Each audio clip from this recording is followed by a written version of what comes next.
That destroyed ticket scalping immediately at both of those concert series.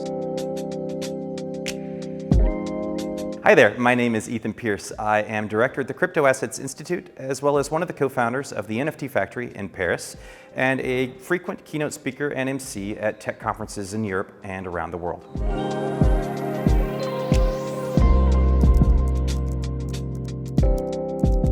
Well, when we look at the real world applications, we're carrying over the crypto kind of stuff with speculation, with the investments into cryptocurrencies, and the reality is most of that has absolutely nothing to do with actually being applicable, because the reality is, if we're applying tokenization, or if we're looking at NFTs, or if we're looking at community engagement, create proximity between a brand and their customers, or an artist and their fans, that community building and engagement piece of Web3 is super interesting, and the tokenization model works really well to enable this kind of super fan or proximity kind of relationship from people who are really passionate about those things. If we're looking at luxury brands or fashion, and we can talk about digital twins, where a physical good comes with an NFT or a digital good, a digital asset that proves authenticity, that it's real, and proves ownership, that you are the person who owns that. That works great for a luxury watch, works great for a nice handbag. It can work for all kinds of products.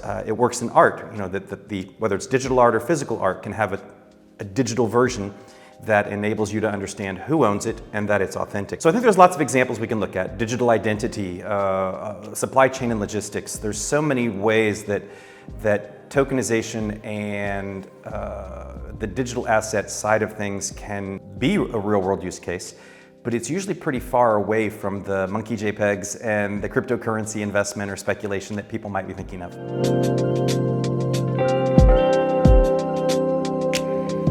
So one of the places that really excites me for the real world applications of blockchain and Web3 is the creator economy. We're talking about musicians. You could be talking about people who create videos or information products on YouTube or Instagram or TikTok or things like that. All of the creator economy models where people are now basically sharing their knowledge or their experience.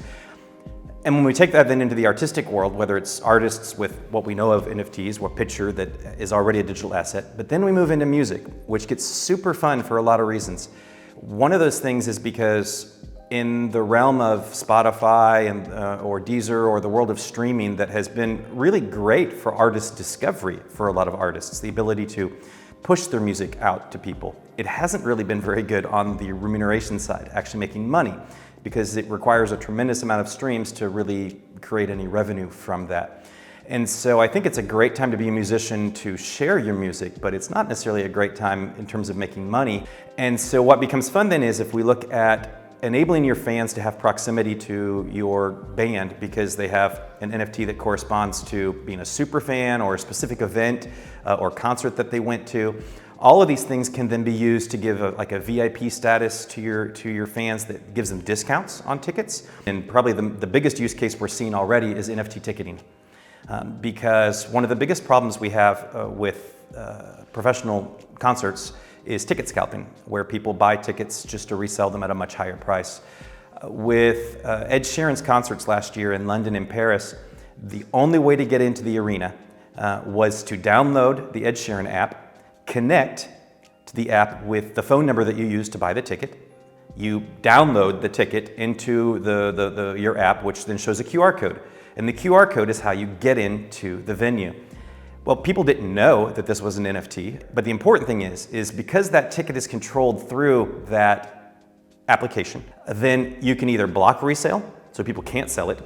You can allow them to sell it, but cap out the amount that they can sell it over the price they paid, so maybe 10%, 15%, and the actual fans can actually get the tickets to go see the artist they like for the correct price. That destroyed ticket scalping immediately at both of those concert series. That's the future of ticketing through leveraging Web3, and that's a really cool real-world case that works. So the stuff that really excites me about Web3 and blockchain over the next probably 18 months to 2-3 years, I think digital identity is going to be very interesting. The fact that it used to be our phone number, Now it's, or it used to be our email and our phone number or whatever, now it's our digital wallet. Like that's the thing we use to identify. People are doing that more and more. It's privacy compliant. I think digital identity, from the idea of being able to go to my LinkedIn and connect to my diplomas, because that's actually my degree from that school, will be a really interesting thing in the world of people actually being able to apply to jobs and for the career world to be based on reality. And then I really think video games. This is probably the biggest one, just because, again, if I can buy a t-shirt, a Nike shirt, or New Balance shoes or something in Fortnite or in Grand Theft Auto, and then have my avatar use those same things in those other places. Well, I think that's going to be one of the biggest ones where people will be able to do that. If we look at the one that I love the most, it's my PFP, my profile picture on Twitter, which is a little guy who, the artistic style is drawn like Rick and Morty, the cartoon series, which I absolutely love, the sense of humor of Rick and Morty. So it looks kind of like a Morty figure. And so when you look at the traits, his shirt is French because it's a white and blue striped mariniere. It's like the Jean-Paul Gaultier shirt. So obviously I'm French-American in terms of my identity at this point, and living in Paris. And so I love the fact that he identifies as French, so that makes me laugh. And it's from a series called God Hates NFTs, which also makes people laugh because I'm very much an advocate of the NFT for community and brand purposes space in Web3. And yet he's holding up a sign that says God hates NFTs as a protest. And so between his little sign and his shirt and his artistic style, I identify with that drawing. And people don't get that, but we all collect things that we identify with or that we like.